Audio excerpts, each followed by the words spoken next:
my first ship was HMAS Swan in 1982. So I joined, 1983, January 1983. My first port of call was Bangkok, and my first deployment consisted of Bangkok, Hong Kong, Kure, Tokyo, Manila, Jakarta, and then back to Sydney. So there's me with just over a year in the Navy going, this is not all too bad. this is pretty good fun. And then my last job as a seaman officer before I went flying training was as a navigator in a patrol boat in Cairns, and this was in 1986-87, before the patrol boats had to do what they're doing at the moment as part of Op Resolute, border protection. In Cairns we used to do what's called health patrols. That would consist of sailing to the bottom of the Whitsundays and then taking 4 weeks to get to the top of the Whitsundays. Just anchoring and coming alongside places like Lindeman Island and Hayman Island and Dunkirk Island, Brampton Island, the names continue. Once again, I thought, what am I leaving? What am I going to do? I'm leaving this wonderful life to go and be an aviator. Off I went to aviation, and I went through flying training, which was a very intensive and hard course. Still to this day, retains just under 60% pass rate. It was a tough course, and I was very happy to get through it. Then I came back to Albatross, and that was my first experience at Albatross in late 1989. But a few months later, I was lucky enough to be selected to go on loan to the New Zealand Navy, where I was to fly the Westland Wasp. Now, some may know what the Westland Wasp is. It looks like a little shopping trolley with wheels. It was designed by the British, and it was the first helicopter designed to go to sea on the back of a small ship, the small ship's deck. So, and it was designed in the 1950s. And at the time, they were worried about how the helicopter was going to stay on the deck when the ship was rolling. So, and this is a true story. You don't believe me. I've seen video of the testing that they were doing with the Wasp, where instead of the wheels, they had looked like big suction caps instead of the undercarriage where the wheels were. And so there's this great video where they've got a simulated deck in Yeovilton in England, just moving around. There's this helicopter landing with this little suction caps, this little Wasp. It lands on the deck, and it's fine. It's sitting there on the deck, just doing its business, hanging in there. And then it's time to take off. The Wasp flew with no doors, so you didn't have any doors to sit in, left and right. And you could see through the video, you could see that the pilot had what we call the collective or the power lever, right up here, really straining to get off the deck. And you could see the suction caps stretching, and then the inevitable happened. Whoosh! The helicopter. Luckily, they decided that wasn't the right system, and they returned to wheels. And I got to fly this little thing around by myself at night. We would take off with 36 minutes endurance, because that's about all the fuel they could take. They'd take 500 pounds of fuel. And we'd disappear, and we couldn't really get much further than about 30 miles away from the ship. But I have to say, in that period at sea with the Kiwis, I dropped more ordnance than I have in the Australian Navy, because at the time they were getting rid of old versions of depth charges. And in 1 week I got told to get rid of 24 depth charges. No problems. Off we went. I'd have to say the depth charge is probably the most spectacular weapon that I've been involved with, because it makes the biggest splash. And it's nothing like a torpedo, where you drop a torpedo and just slips below the water. But my time with the Kiwis was fantastic. I went to as Michael was saying, I went to the Battle of Crete celebrations or commemorations in 1991 over there in Crete, and I note that the 75th commemorations are about to come up next year. So that just proves to me how long ago that was. But it was a great experience, and it was when I saw a haka on the weekend. With the I didn't really want to mention it, but we saw a haka with the All Blacks on I'm not afraid to say it, the All Blacks on Saturday night. But at a commemorations service in the hills of Crete, I saw the most emotive haka, which will stick in my mind forever. The all Maori sailors on board HMAS Canterbury went up there, and these guys were not just thumping their hands and jumping up and down. These guys were drawing blood as they were coming across their chest, and it just demonstrated to me the emotion of that particular time, and it was a privilege to be an Australian with them as they did that. when I came back to Australia, I came back to go on the Seahawk helicopters, which you see buzzing around here, and they have a familiar shape. I did time with them. I went back to sea with the Seahawk, and then lucky enough to go to the States and a couple of years in America flying another Seahawk variant, this time a dipping sonar variant, and it was also my first experience with night vision goggles, which everybody uses now. And that was some fantastic flying to the east of San Diego in sunny Southern California. And if you ask my wife, she never wanted to leave because it was a fantastic place. And then I came back. I had a staff job in Sydney, and then I had the opportunity to go back to sea as a flight commander in Seahawks, and that was a very interesting time. Joined the ship in June 2001. We were Phuket when Tampa came, so we got brought back to Christmas Island, and then on the 11th of September 2001, we were briefing for a flight that we were leaving at 4 in the morning, and we'd be going from 4 until 7 in the morning, because that was the time to go, because that's when the boats were coming out of Roti in the bottom end of East Timor and coming out Ashmore Island. And I arrived in the ops room, and people were showing me pieces of paper about what was happening in New York. And of course, the communication that we had out there, we had no idea what was going on. And to this day, I thought, what is going on? They're attacking New York. Someone's attacking New York. And I always remember thinking, I could go flying this morning from 4 until 7. I might be seeing stuff, going overhead, because we had no idea what was going on. And it wasn't until when we landed back on the ops room that it became obvious that this was just a discreet attack by the terrorists. But it certainly changed life in the Navy from that day on. Within a few months, we were over in the Middle East. So I did 2 deployments to the Middle East, one just prior to the war in 2003 and one just after the war. Times were certainly different over there, very much standoffish, but it was very obvious back in 2002 that the Americans knew what they were going to do. It was just a matter of time. And then when I went back up to 2003, after the war, things had freed up and we were flying into Iraq, flying into Basra, flying into Al-Fire, and then coming back to the ship. So it was a very interesting time. And then that's when my flying jobs kind of started petering out. And it was back into flying a desk. And then I turned up to CaptainBatemanAlbatross as the commanding officer. So in all the years that I had at Albatross, when I was throwing stones at Albatross, now I had to catch them, unfortunately, as the CO. Because Albatross at the moment is going through an amazing change. I think anybody who drives up Albatross Road and up BTU Road just has to look in and see that the changes are very obvious.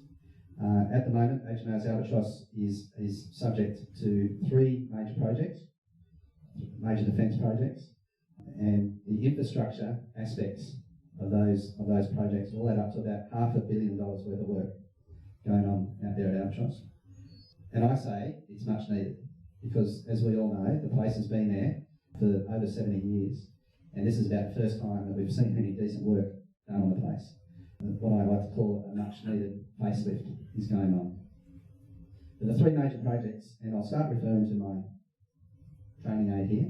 I know it might be testing some vision at the back, but maybe if I talk about it and then afterwards you can come up and maybe have a look afterwards, that would be fine.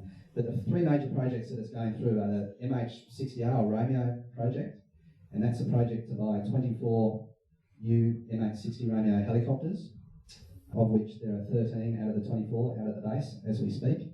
And the infrastructure that went with that was actually on the other side of the airfield, out on Braidwood Road, up here.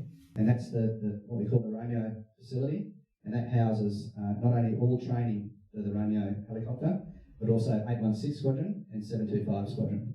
725 Squadron was recently recommissioned in the middle of this year.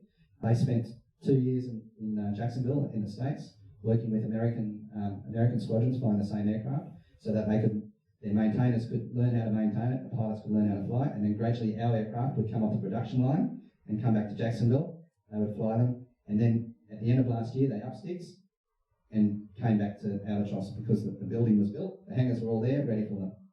So 725 will train the M860R aircrew maintainers, and 816 will put them into flights at sea. So they'll have 8 flights at sea on the Anzacs and eventually the Airworld destroyers. So that was fine. As far as an infrastructure project, that was fine, because as you can see, here's Albatross, and that building happened over there, so it was fine. It was over there. The other 2 projects, fortunately, affect the base. The base proper, the base as we all know. And that's the Albatross redevelopment project, and also the helicopter aircrew training system, what I'll refer to as HATS project. The HATS project will be bringing more new helicopters to the base. However, it will be run in a unique way. Well, it's not really unique, but for us it's unique in that the maintainers of those helicopters, well, the helicopters will actually be owned by Boeing Defence Australia. They'll be maintained by Boeing, and there'll be some Boeing instructors and some Defence instructors, much like how they do basic flying training in Tamworth as we speak. And that will involve the building of another simulator complex. We'll be going up here, which will be about 2/3 of the size of the Romeo facility, and that is well and truly underway. They are on a very serious timeline. They have to have that building ready for simulator installation in August next year. So they are on a very, very tough timeline. The other thing that they are doing is that they are what we call adaptively reusing this building here, and that's going to become what they call the live training facility. So that will be the hangarage facility for the EC-135s, the new helicopters that are coming.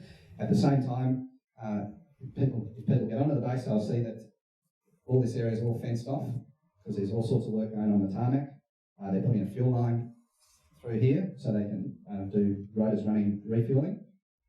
And as part of that carport there, what we call the carport, which was put up for the Kiwis when the Kiwi A4s were here, that's all been demolished. J hangar down the end here will stay.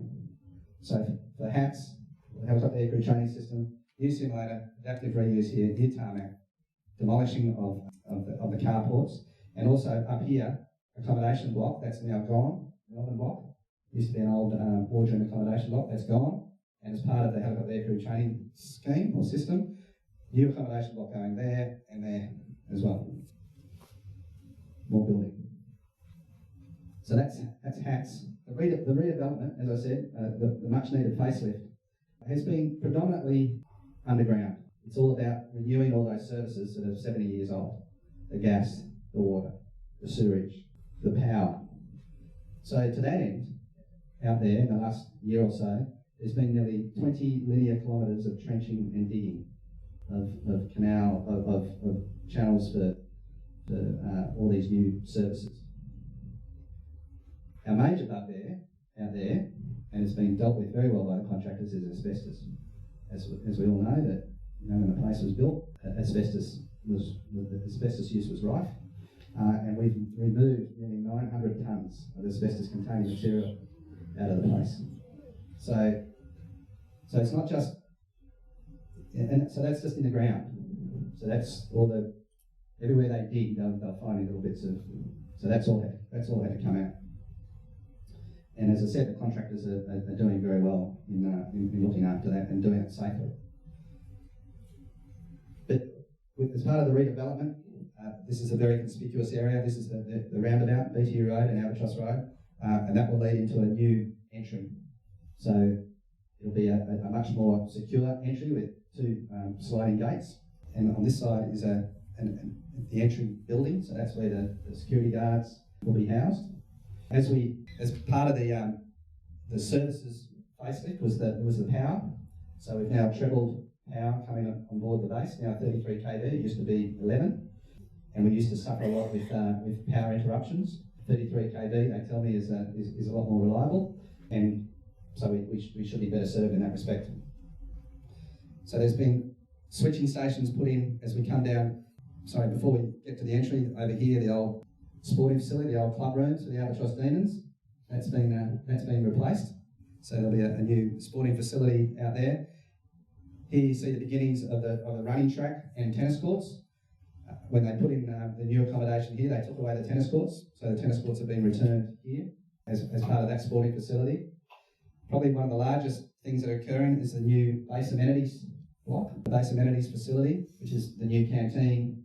It's where the hairdresser, the barber goes, clothing store, the banks. So that goes in a big horseshoe or anvil arrangement around here. Down here further is the new headquarters Fleet Air Arm building. That's where Commodore DiPietro and his merry men and women will be, because their current building over here is being demolished as part of the redevelopment. Those of you who've been out to Albatross before would have remembered C to F hangar, the old C to F hangars along here. Well, they're now all gone. They've been demolished, and we have at the moment we have a temporary car park in there because we've lost a few other car parks around the place. As part of all that redevelopment and as part of all the helicopter aircrew training system, or HATS project, we've had to move one squadron, 723 squadron, has had to be moved around, unfortunately for them, and they've had to come back to their old digs in B hangar and Hunter Block. But that will only be temporary because eventually they will fold into HATS, because HATS will be responsible for all helicopter training for the ADF, for the Australian Defence Force. So all Army and Navy helicopter training will occur at Albatross. So they spoke about numbers before, so we won't actually see an increase above the... We've got about 2,100 people out there at the moment. We won't actually see a big increase in people, because what's happening is that we're losing some positions and gaining in other areas. So we'll probably see a net increase of probably a couple of hundred, and that will be the students involved with HATS, the Helicopter Aircrew Training System, and maybe some additional Boeing employees. If you don't think that's enough, then at the moment the arrestor gear on both runways is coming out, and both runways are due for a reseal in the next 6 months or so. So I'd have to say it is an incredible balancing act out there, because the contractors, our two prime contractors for the redevelopment are Leighton's, and for the HATS project, it's Lend-Lease. So they're two big guys, and they want to do things like we have trucks and cranes and all sorts of stuff coming on board. But at the same time, I've got to try and run the base. So I've still got to try and have an output. So they still got to keep flying around all these fences. They still got to keep flying around arrestor gear being removed. And so it is a. And we still got to get people in and out of the base. So you can imagine that when they start doing roadworks, around the main entry, that's our main thoroughfare for getting 2,000 people on board every morning. Some of you may have experienced that if there is any hold up here, then something we're tailing back down Albatross Road, and it's something that I certainly want to avoid. So in the mornings they come on through what we call Crash Gate 9 over here on Braidwood Road, the main entry, and Crash Gate 1, which is up here. Now you can imagine with all the work that's going on around here, that bringing people on Crash Gate 1 is a bit of a pain as well. So what we've done as part of the balancing act is that we've said to the contractors, build a temporary road down here, so now they can come on and they can do down here and then get onto the base. Through the main entry, if you come onto the base, you'll see shortly that whole main entry area will be fenced off, and we'll be diverting people around into here. All those buildings have been knocked down, and they'll be diverting around, because the key is getting people on board. Contractors don't care; they'll get the job done. But I need to keep people coming onto the base. So yes, it's a very interesting time. The Romeo project that I referred to, I said there was 13 out of the 24 have arrived.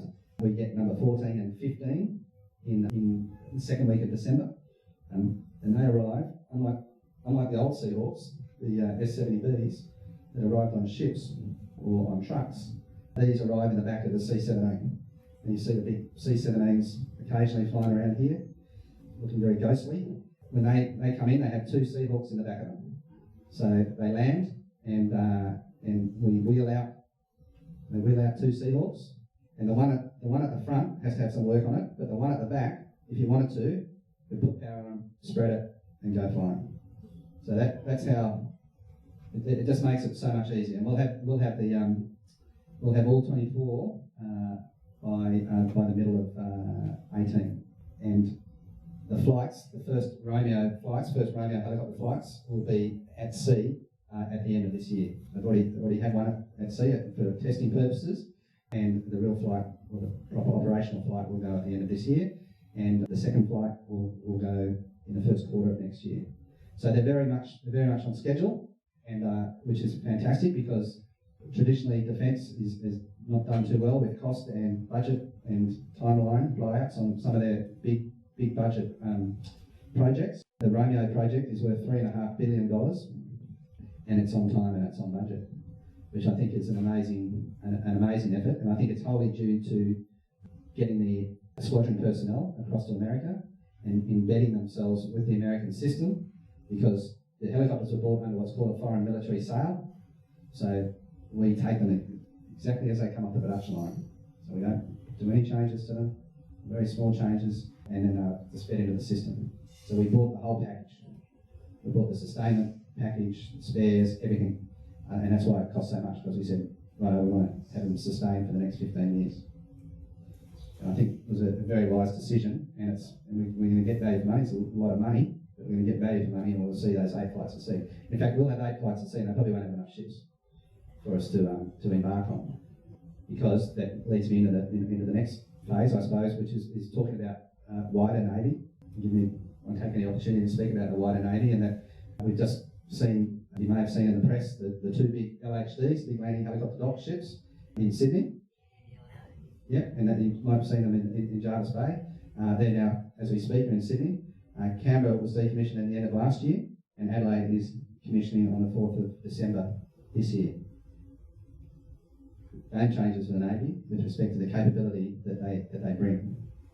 The air warfare destroyers, which will be the next ships to come. Hobart will commission, I believe, back into next year, followed by the other 2. The other major project, the C-1000, is the replacement submarines. They're the 3 major contenders for that project are scheduled to put their bids forward at the end of November this year, and that will be for government determination on the way forward. But the bottom line is that will be one of the biggest budget items that I think we've seen for a long while, is the replacement of the submarines. We're also looking in the near future at the replacement of the tankers. That'll be coming up shortly, and also the replacement of the Anzac frigates. People are still busy up there on doing border protection duties of Resolute. Nowhere near as busy as it was in the previous few years, but they're still doing their stuff, which is good to see. The Collins-class submarines availability is getting better. They're spending more time at sea, which has been a challenge for people, but they've achieved it. So it's quite a bright time, not only for us here at Albatross. And I always maintain that Albatross is certainly part of the DNA of the Shoalhaven. You can probably go and ask anyone in the street in Nowra and say, where's Albatross? And they'll say, out there at the end of Albatross Road. It's a bit of a giveaway, I suppose. It is part of the DNA, and that's why I enjoy taking these opportunities to come and speak to people about it. We have a really, really good relationship with the region. I think it's born from that understanding that the locals have about the base. We attend all the major functions. I get out as much as I can to places to speak about Albatross. I have a really good working relationship with the mayor and the local members, both state and federal. We attend many of the same functions, but it's been quite an honour being out there as a commanding officer. I'm coming up to the end of my 2nd year, and I'll have another year, which will be good because it'll mean I'll be able to see many of these projects that I pointed out come to fruition and actually see buildings, brand new buildings. We will still have a mix of old red buildings, as I call them, old red brick buildings, but we'll still have a lot of new ones. And as I said, the important stuff was all the services below the ground. So we're not having water interruptions, we're not having power interruptions, which we've had over the last few years. So on that note, I'm just going to take the opportunity to say thank you again for inviting me along to speak. And I'm sure there's probably a few questions out there that I'm quite happy to answer. Captain, 33 kVA is what you're looking at using now. What's your fail-safe? something goes badly wrong. Okay, we're talking about the power. We have an emergency backup power system out there, and as part of the redevelopment, we're putting in essentially a new one. So. Do you use solar there at all? No, we don't have any solar out there. It's not practical. When you consider the power requirements, might not be practical, I don't think. But all the new buildings are all built with, obviously with the building code with respect to those aspects in mind. Captain, from what you say, the Navy of today is getting more and more, the Navy personnel are getting more and more specialised. I've been led to understand that some of the things out at Albatross, for example, the junior sailors mess and things like this, are all being handed over to private enterprise. The security of the base even is all, so that is good for the town in actual fact, that our people are employed out there as civilian people. Yeah, that's one thing perhaps I could have covered, and that's one of the major changes that have occurred in that the actual running of the base out there, the providing of things like access control, security, waste management, gardening, transport, fire and rescue services, they're all run by civilians. It's run with a big umbrella organisation, defence organisation called the Estate Infrastructure Group. And they essentially contract to Spotless, who run estate management operating systems, who run a whole different bunch of product lines, access control, waste, all those things, to a bunch of different contractors. So Spotless run the whole top, run over the top. Transfield run fire and rescue services and transport. Compass or ESS runs catering and cleaning. What else have I got out there? They're the major ones. And so when we have an issue, if say there's a hole in the wall, or we need some painting done or something like that, then we speak to Spotless, and Spotless will get a contractor to come fix it. How do you get on, say, with the junior sailors mess?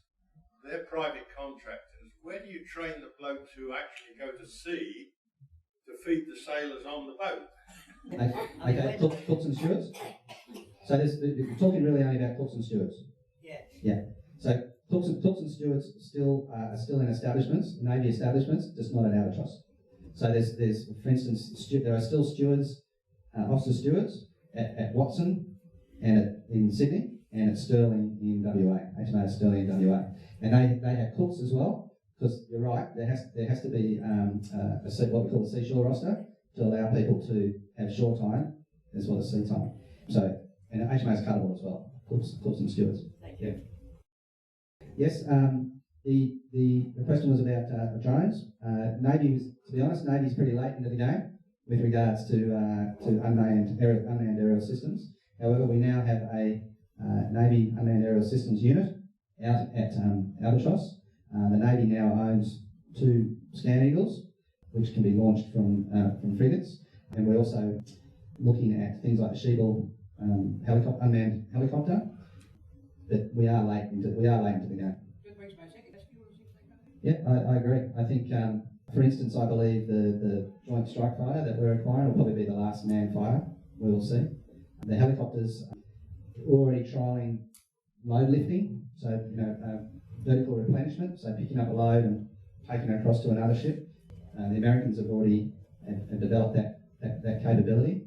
So I think I'm probably leaving at the right time, or stop flying at the right time, because I think my jobs are going to become a bit redundant. I don't think, not necessarily in the ASW side of things, for the anti-submarine warfare side of things. I don't think we're there yet with regards to unmanned underwater vehicles. I think if we're still going up against humans in a submarine, I think it's still fine to be humans in a helicopter chasing them. I'm just wondering what your view is on all the base services that are applied by various agencies as compared to the time when Navy had control of all of this. How do you feel about that? I think I feel it's better if Navy have got hands-on control of all this. I can certainly see the advantages, but I can also see the disadvantages. I can see the costs involved, with we're in the Navy. Why are we in the base maintenance business? Now, I know that we used to do that, but I can see the reasons why people would go, well, we want to be more efficient with respect to being in a Navy. If we're in a Navy, our mission is to fight and win at sea, not to maintain a base. So when the decisions were made, probably nearly 20 years ago, I suppose, that they were going to start moving across to civilian organisations to do it, I could understand it. However, where I miss out personally as a CEO is not being able to have a pool of people who I can directly make do. One of the areas I'm driving at. And the economics of it, I wonder again, because serving personnel were allocated many of these duties as extra duties, whether it be guard duty, security, and what have you, at the same cost. The bloke's pay never increased. We paid 24 hours a day. So now they're not doing that, and we're employing civilians. But I also think that we've seen an overall decrease in overall Navy numbers as well. So that's probably where the saving was. And I have to say we're a lot more. Those civilian organisations are a lot more reactive now than they used to be. I certainly found that when we moved, in the instance of the state management operating systems contract, which only came into play in November last year, so just a year old today. Prior to that, it was very clunky getting things done. It would take a long while to get things done. However, under the new system, because I think there are many more incentives for them, for the companies, things get done pretty quickly. And probably, I'd have to say, probably even quicker than if there was a bunch of sailors out there doing it. So that's been an advantage. However, I've only just recently seen that in the last year. Prior to that, no. It would have been better having, as you say, having a Navy personnel doing it. But now I'm seeing it done. With respect to the avionics section that you probably joined, it's been demolished as part of that. Well, half of it anyway. There's still some contractors in there, but it's very adjacent to the new headquarters building. But no, you're right, and I think the avionics that you saw when you first joined was probably a function of the helicopters that we were flying. We had fixed wing. Even the fixed wing at the time were probably not necessarily state of the art aircraft. What we're seeing now with regards to certainly the Romeos is that there was training conducted whilst they were in the States, so they were trained by USM, and the support role that's being fulfilled out there now is being fulfilled by the Maritime Support Helicopter Company, which is a Lockheed Martin and Sikorsky. They're building their own facility out there in the Aviation Tech Park, and that's part of this whole life package where they will be responsible. And let's be honest, most of the avionics repairs now are repair by replacement, and so that black box out, black box in, and they're going to be responsible for the provision of those boxes. But there's still troubleshooting capability maintained by the sailors on the squadrons, and that would be those skills were taught to them as part of their training that they received in the USM. You can probably imagine the amount of contractors coming to and from the base, in and out. I see so many orange shirts on board the base these days, and I see so many trucks, and I see so many bits of kit. It would be very. It is my major concern with regards to security. However, it goes to that balancing act again with respect to getting stuff done. And what I emphasise is a real focus on the access control. So in this instance, Wilson security guards, who are the guys on the gates, and all I can emphasise is things like the increased vigilance on the ID cards, identification cards, making sure that the identification cards are in date, that they are going through the proper induction processes with regards to security on the base, and I suppose, touch wood, I can't think of any. We've had one security instance, And I think that was a little bit suspicious, and that was a bobcat right close to the fence. Yeah, they were working on one of the fence lines, and it just so happens that there was a cut through the fence, and a certain bit of kit was taken off the bobcat. So I think that was a bit of an inside job, type, so to speak. But Leighton's and Lendlease, as you know, big companies. They can't afford for their reputation to be tarnished by a security incident. So they go through fairly good vetting processes with respect to their subbies and the people working for them. They are very reactive when I have a problem. You know, we had a problem of poor behaviour, for instance, demonstrated by one of the contractors to the canteen personnel, and they nipped it in the bud straight away. In fact, the guy was sacked, I think, the next day. So they're very good at managing those types of things. But certainly, security is my major is a concern. It has to be a concern if I've got that many contractors coming to and from the base. But I've got no choice. They have to come on the base to get the building works done. The Army Parachute School still there? Yes, yeah, the Army Parachute School is still there. I went to the regimental dinner on Friday night. And they're all happy to be there. They do a lot more, they don't do as much jumping at Albatross as they used to. They do a lot more jumping down in Corowa. So they'll go away for 4 or 6 weeks at a time and jump at Corowa. But they're still quite happy at the Parachute Training School. Parachute Training School is only recently been brought under what's called Special Operations Command. We see a lot more Special Forces people going through the Parachute Training School, be they commandos or be they SAS. And one observation, the building on the immediate right there, the large white roof, which presumably is the museum. Yep. It's quite interesting to me, who's had a long association with Albatross and worked at the museum for many years. Half of that floor was the dummy deck. That's correct. That's exactly right. It was which dummy. Really shows how it's developed. That's right. It was the old dummy deck for practice their carrier landings. It was pretty much there. And the museum is a. I'm sure I'm not talking to convert it here, but it's an amazing exhibit. And it just sometimes it saddens me that it's not, located next to the War Memorial. Where the War Memorial gets 1 million visitors a year. Unfortunately, we don't get anywhere near that, but it's an amazing exhibit, and the equipment and how well maintained it is. It's just a credit to the people who work at the museum, and as we know, many of them are volunteers.